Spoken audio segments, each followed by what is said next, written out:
পুরসুরার BJP বিধায়ক বিমান ঘোষের বিরুদ্ধে আর্থিক প্রতারণার অভিযোগ তুলে থানায় লিখিত অভিযোগ দায়ের করলেন প্রাক্তন বিজেপি নেতা তথা কামারপুকুরের বাসিন্দা সুশান্ত সরকার। শনিবার তিনি পুরসুরা থানায় এই অভিযোগ দায়ের করেন।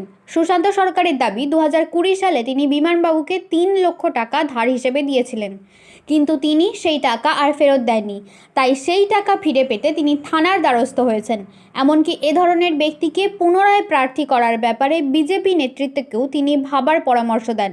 যদিও বিধায়ক বিমান ঘোষ সুশান্ত সরকারের এই অভিযোগকে হাস্যকর বলে উড়িয়ে দিয়েছেন। তার দাবি, আইপ্যাক ও তৃণমূল কংগ্রেসের সঙ্গে মিটিং করে সুশান্ত সরকার এই কাজ করছে। তাকে নির্বাচনে হারাতে পারবে না জেনে তৃণমূলও এসব করে বেড়াচ্ছে। এ ব্যাপারে তিনি মানহানির মামলা করবেন বলেও হুঁশিয়ারি দিয়েছেন। অভিযোগটা ব্যক্তিগতভাবে আমার কাছ থেকে এখানকার যে এমএলএ বিমান ঘোষ আমার কাছ থেকে 2020 সালেতে আমার কাছে 3 লক্ষ টাকা নিয়েছিল। তো বহুবার বলার পরও কিন্তু ও আমাকে সেটাই রিটার্ন করেনি। আমি চাই যে এই রকম ভাবমূর্তির মানুষরা যেন বিজেপিতে টিকিটটা, যখন বিজেপির যারা নেতৃত্ব তারা চিন্তাভাবনা করবে, তারা যেন এবার এটাকে নিয়ে চিন্তাভাবনা করে টিকিট দেওয়ার জন্য। এবং যারা আমরা হিন্দুত্ববাদী, আমরা হিন্দুদের জন্য সমস্ত কিছু ত্যাগ, হিন্দুদের ভালোর জন্য সব কিছু ত্যাগ করে আমরা লড়াই করে গেছি, প্রথম থেকে লড়াই করে গেছি। তো 2021 সালেতে যখন আমরা বিজেপি ক্ষমতায় আসবে হয়েছিল, তখন কিন্তু ঠিক 148 জনকে তৃণমূল থেকে জয়েন করালো, করে তাদের টিকিট দিয়ে দিল,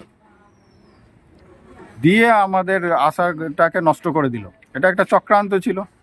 সবাই জানতো যে 2021 সালেতে কিন্তু বিজেপি আসছে, কিন্তু 2026 সালে আমরা হিন্দুদের এটা হচ্ছে শেষ ট্রেন, যে তারা যেন সকলে এক হয়ে যেন একটা যারা হিন্দুত্ববাদী তাদেরকে ভোট দেয়।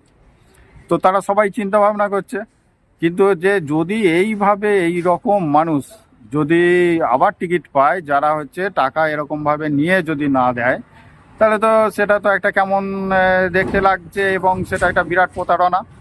তাহলে আমরা যেটা তৃণমূলের বিরুদ্ধে আমরা যেটা বলি সব সময়, যে এরা টাকা এই করেছে টাকা নিয়ে এইসব করে, কিন্তু সেটা তো আমি তো দেখছি বিজেপিতেও আছে, আমার দলেতেও আছে, আমরা ছোট থেকে তো করে এসেছি। আপনার দলে আছে, আপনার দলের ধরুন এই যে বিধায়ক, পুরসুরার বিধায়ক বিমান ঘোষ, শুধু তার বিরুদ্ধে অভিযোগ করছেন। আপনি বলছেন আপনার দলে এরকম নেতারাও রয়েছে, তাদের আমার কাছে আমার নিজস্ব প্রমাণ আছে, সব কিছু আছে, আমি এমনি বলছি না, আমার সব কিছুই প্রমাণ আছে, আমি সেটা পরেতে বুঝিয়ে দেবো।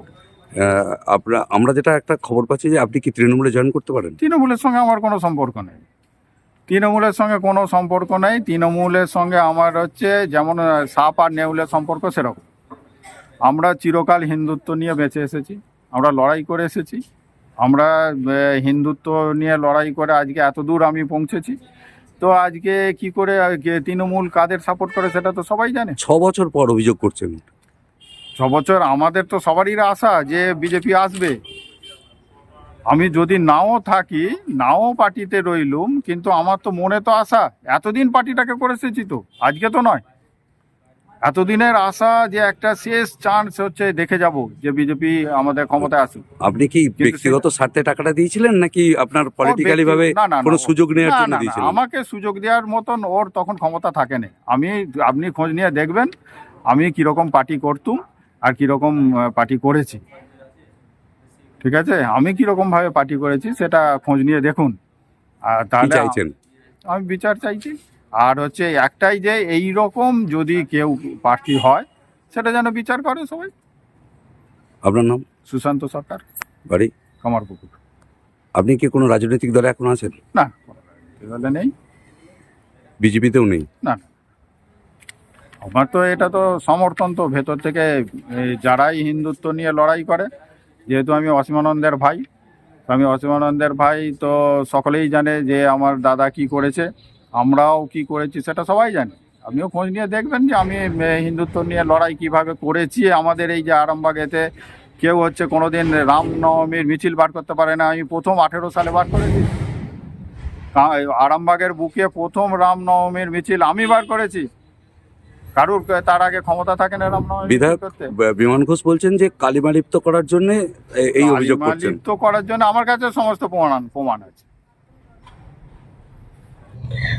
দেখুন যতক্ষণ নির্বাচন না শেষ হচ্ছে তৃণমূল কংগ্রেসের এই কলকাতা চলতে থাকে, কারণ রাজনৈতিক ব্যাটেল গ্রাউন্ডে লড়াই করার ক্ষমতা নেই, হারিয়েছে। কখনো পোস্টার, আর যে কেউ বলছেন বিজেপি করে, ও বিজেপি করে না, ও কোন দল করে নিজেও জানে না। একটা সময় সিপিএম করতো, একটা সময় বিজেপি করেছে, তারপর 19 সালের পর থেকে কোনো পার্টি করেনি, তৃণমূলের সঙ্গে ঘনিষ্ঠতার সঙ্গে জড়িয়ে আছে।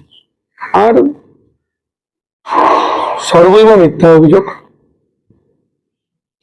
মিথ্যা অভিযোগ করছে, হাস্যস্কর যুক্তি।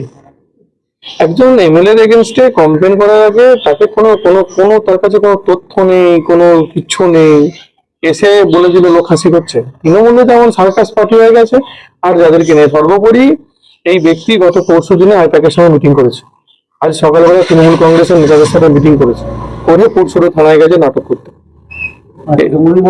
একদম পুরোপুরি আইপ্যাকের সঙ্গে, আইপ্যাক পয়সা দিয়েছে, আইপ্যাক পয়সা দিয়ে করাচ্ছে। আমি অবাক হয়ে যাই, যে অভিযোগ করেছে তার দাদা আমাদের একজন স্বনামধন্য ব্যক্তি, মাননীয় অসীমানন্দ জি।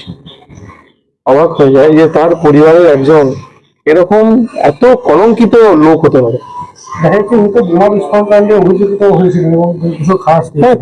তিনি আমাদের সবার স্বনামধন্য ব্যক্তি। হ্যাঁ, তার সঙ্গে যে কোনো সম্পর্ক নেই, এর কোনো সম্পর্ক নেই, যদিও ফ্যামিলি বিচ্ছিন্ন, কারণ সে এদিকে কোনো রকম অ্যাকসেপ্টেবলই করে না। তো যাই হোক, একটা কথাই বলবো, নির্বাচনের আগে বিমান ঘোষকে কিভাবে আটকানো যাবে তার জন্য তৃণমূল কংগ্রেসের নোংরামি চলছে। সেই নোংরামির উত্তর সাধারণ মানুষ 2026-এ দেবে। এ তো কেউই নয়, এ তো একজন ফালতু পার্টি। হ্যাঁ, লক্ষ্য রাখবেন, এই ব্যক্তি পার্টি অফিসে গঙ্গা জল ছিটাতে এসেছিল। ঠিক আছে, তো আর এর বেশি কিছু বলার নেই। একটা কথা বলবো, যেহেতু এরকম করেছে, আমি আজকেই মানহানি মামলার নোটিশ পাঠাচ্ছি। তো খুব তাড়াতাড়ি কাছে পৌঁছে যাবে, উত্তর দিতে হবে, উত্তর না দিতে পারলে জেলে ঘানি টানতে হবে। নিউনুর সোফা সেন্টার, এখানে সমস্ত রকম সোফা পাইকারি ও রিটেলে বিক্রয় করা হয়। সমস্ত সোফা নিজস্ব কারখানায় তৈরি করা হয়। প্রোপাইটার হানিফ হোসেন খাঁ ও রুহুল হোসেন খাঁ, বড়ডোঙ্গল হাটতলা সিনেমা হলের সন্নিকটে, হুগলি। যোগাযোগ 7797170093 এবং 9382003105।